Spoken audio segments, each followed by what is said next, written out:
Clif Smart is beginning his third year as the leader of MSU. He was named the interim president in June 27, 2011, and served in that role until he was named the 11th president of MSU on October 16, 2012.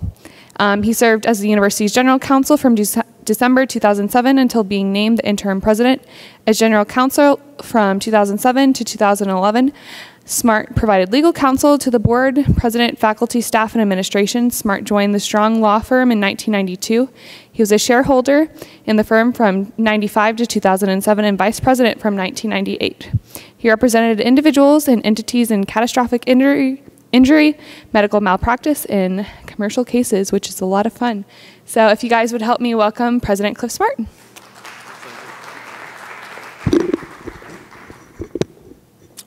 I'm going to speak from here because I've got notes, and I think, frankly, I'll do a better job than if I try to do all this from memory.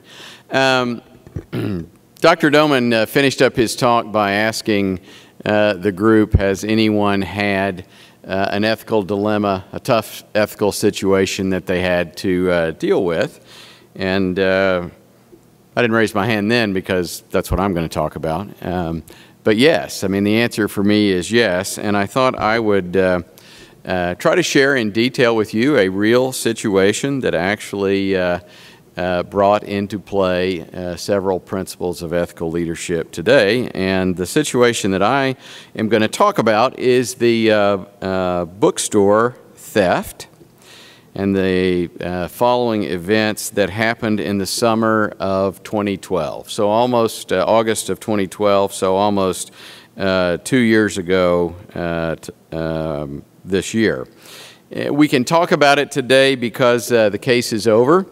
The thief has confessed, has been convicted, and is serving time in prison, and the events are of public record. And I think to understand the ethical issues that were involved in that whole situation, I need to go through some of the details of those events. And so I'll do that first, and then talk about what I thought some of the ethical leadership principles were that came into play for me, anyway, as a result of that situation. So I'm going to go back in time.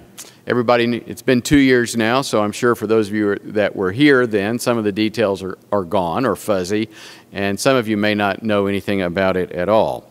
It was August of 2012. I was actually about to leave the country with the basketball teams who were going to go on a trip to Costa Rica before school started that fall. Yes, there are some perks that come with this job.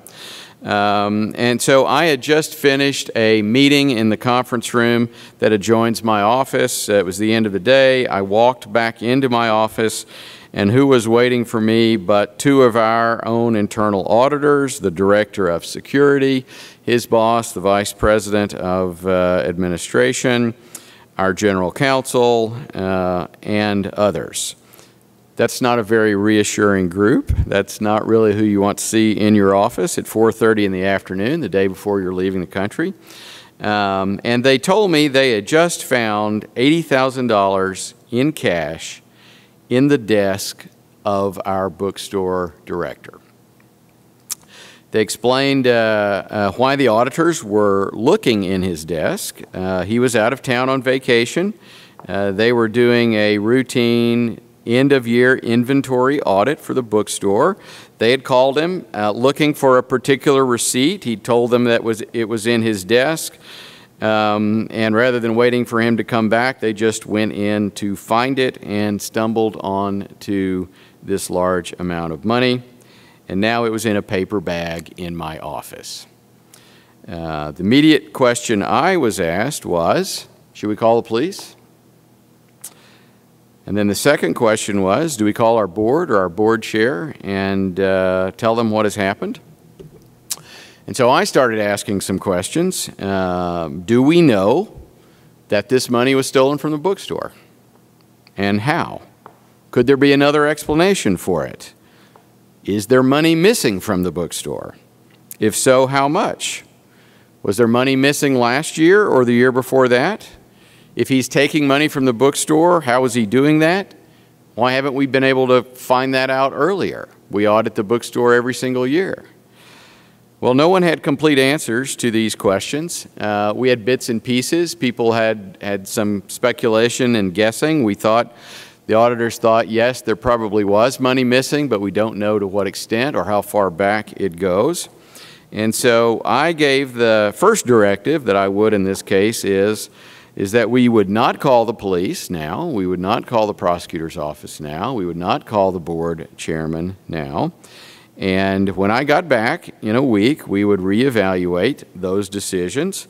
And I told people right up front, I'm going to be the only person that makes any of those phone calls. You can't do it. Now, our internal auditor reports directly to the board, and so my request to her was, if you get to a point where you believe you need to call the board, tell me that, and then we'll do it together. In the meantime, you know, we live in a world now that we're accessible wherever we are, and if things change, you know where I am, and oh, by the way, our board chair is traveling with me on this trip. I can walk down and knock on his door and have that conversation, even in Costa Rica. So, the additional directives I gave then were complete the investigation while I'm gone, as much as you can. Learn if money was missing this year. Look back 3 years, see if we can figure out if money was missing in any of those years, and if so, how much. And we need to contact our employee who was on vacation, find out what he has to say about the money that we found in his desk, and his supervisor, who happened to be Earl Doman, who was just here, would do that. Call me if things changed, and we'd talk about this in a week. So I didn't get a call while I was gone. I came back a week later. We had interviewed the employee, who frankly had no believable explanation for why he had this money. We now knew that $200,000 was missing for the current year. We knew about the same amount of money was missing in each of the prior 2 years. And so we put together a plan, and it was this. We would give our employee one last chance to explain this situation. He had by now, we learned, obtained a lawyer and provided no additional information. When he could not provide an explanation, we then had our general counsel call the prosecutor's office, set up a meeting, give them all the details of what we knew, and arrange to transfer all of the evidence we had obtained to them. That night, I called our board chair, and I called the board finance committee chairman to inform them of what was happening. This was, I think, a Thursday of the following week, and we scheduled a press conference for the next Monday to tell Springfield and our community, campus community, what had happened. Contrary to some advice I received, I decided that I needed to be the university spokesman on this issue. Given the magnitude of the theft, which we knew was over $500,000 and which we suspected was significantly larger than that. And so I will tell you that that press conference on Monday afternoon was the hardest thing I have had to do as president, because frankly it just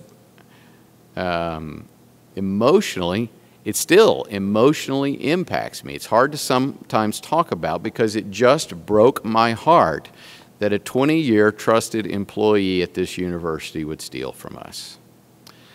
You know, I can still tear up to this day even when I think about it.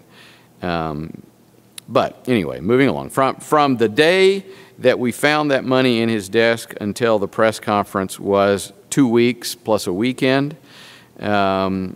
We were actually able to maintain confidence, even though about a dozen people were working on this through that period. We didn't have any leaks to the press. We wanted to disclose this on our timeline. We didn't want to be caught not telling people that something had gone on, and so confidence was very important.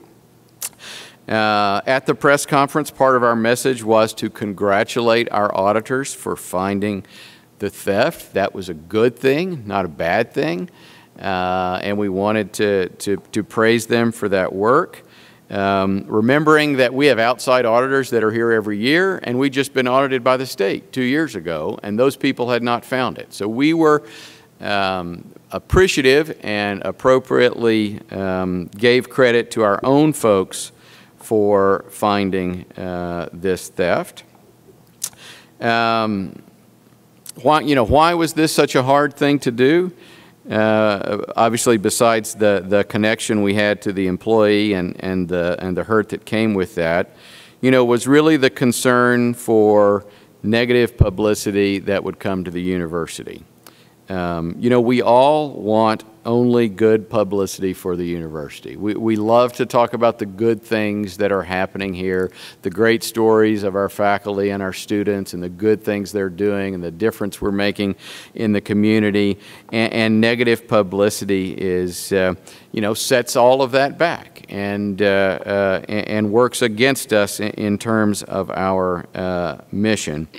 But I can tell you it only makes matters worse if you hide negative information. As Lindsay gave my bio, she gave a couple of dates that were relevant. When all of this was going on, I was an interim president, and I was applying for the job as permanent president. And so I became permanent president in October, and so we're talking about all of these events happening in the 2 months before that search process finished up.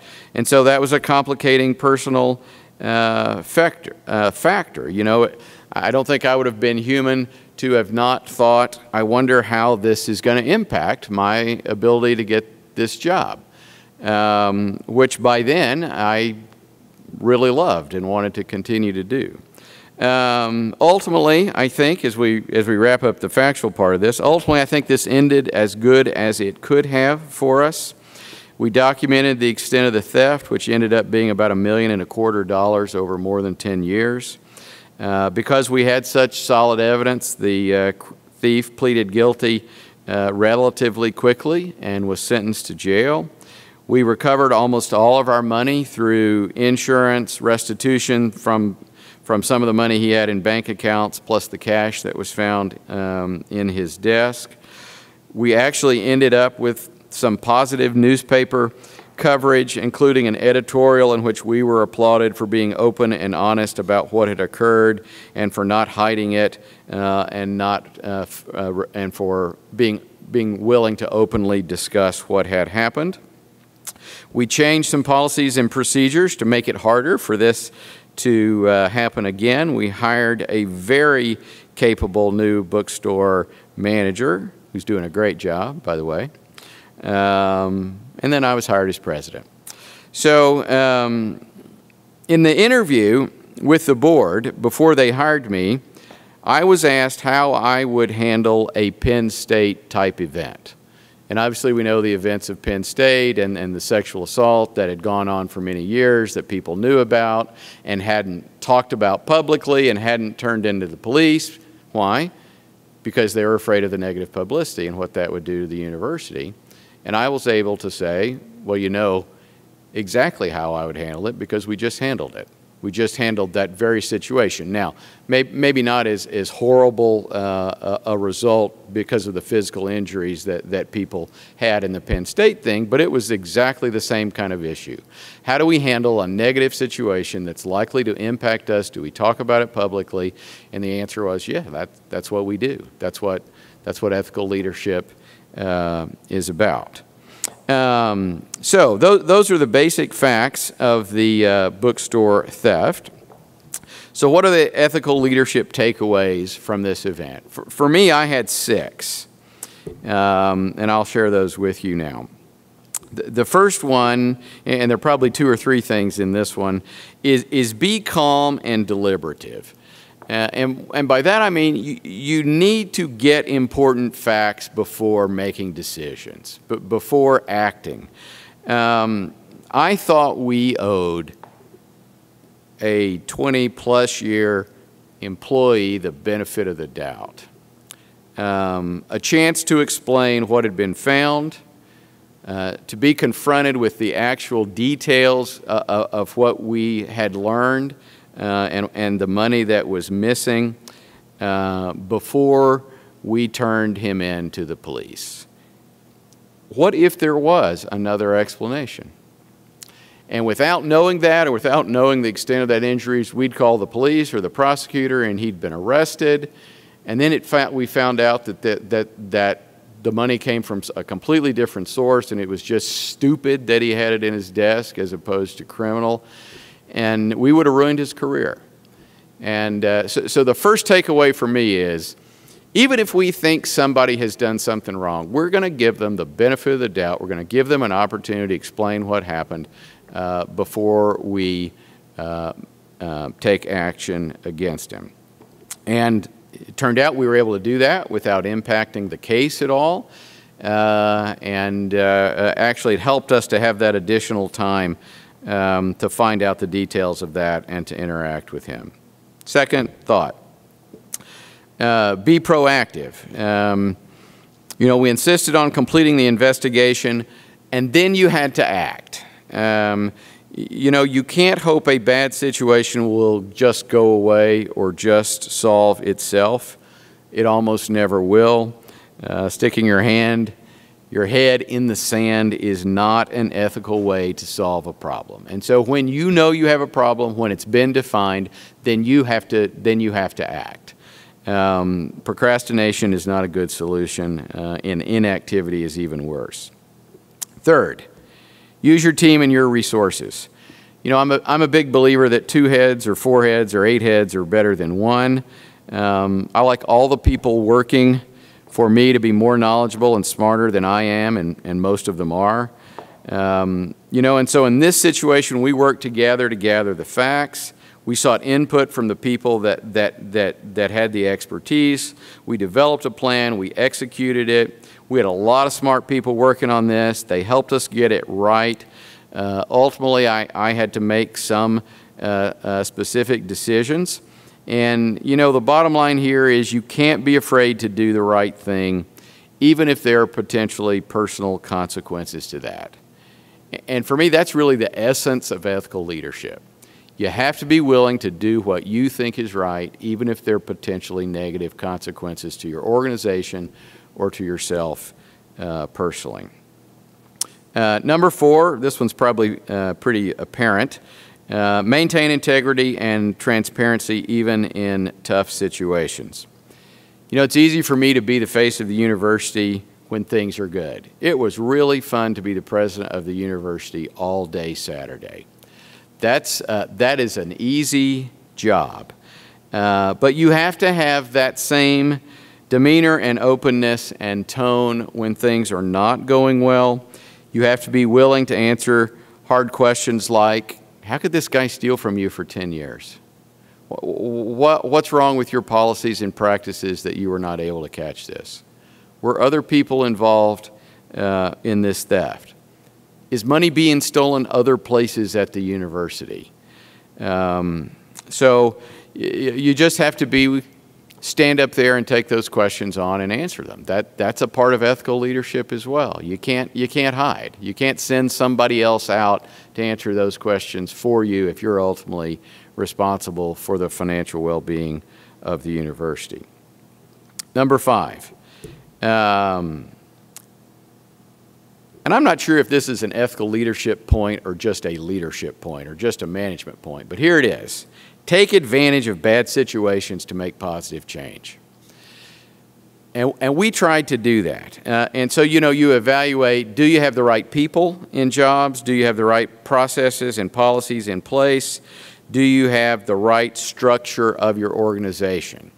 Are there things that would be very difficult to change absent a crisis that because of the crisis you can do? And so we looked at all of those things. We ended up not structurally changing where the bookstore reported in the auxiliary system. We ultimately thought, no, to make a change just to make a change and say we've made a change isn't the right way to go. It's where it ought to be. But we needed to change some policies and some practices, and we've done that. And we needed to have a higher level of vigilance, and we've improved that. And we needed to have a different person at the helm, and we've done that. But then beyond that, there was cash being collected all over campus, in academic classes, in departments, for trips, for supplies, for tickets to ball games, and on and on and on. And what we decided over the course of a year is we were essentially going to eliminate as much of that as we could, or put into place procedures to make it very difficult for any of that money to be gone. Now, were people stealing from us all over campus? No, I don't think so.